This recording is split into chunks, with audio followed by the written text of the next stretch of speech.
Meralco may bawas singil na 18 centavos per kilowatt-hour ngayong Setyembre. Katumbas ito ng savings na 37 pesos para sa bahay na kumukonsumo ng 200 kilowatt-hour kada buwan. Yun nga lang, may nakaamba naman daw na 32 centavos per kilowatt-hour na taas singil sa Oktubre hanggang Enero sa susunod na taon.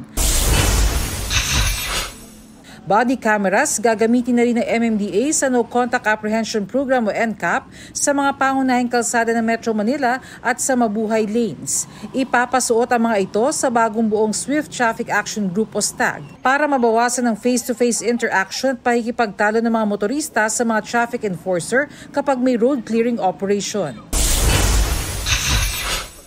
DPWH Secretary Vince Dizon hiniling sa DOJ na maglabas ng Immigration Lookout Bulletin Order laban kina dating DPWH Secretary Manuel Bunoan, dating DPWH Undersecretary Roberto Bernardo at Candaba, Pampanga Mayor Rene Maglangke. Pati na rin sa kanilang mga anak na sa paglalahad ni Senate Pro Tempore Ping Lacson kahapon ay magkakasosyo sa MBB Global Properties Corporation. Nauna nang itinanggi noon ni Bunoan na may kinalaman siya sa mga ghost projects at sa substandard flood control project. Patuloy pa naming sinusubukang kunan ng pahayag sina Bernardo at Maglangke. Bernadette Reyes, nagbabalita para sa GMA Integrated News.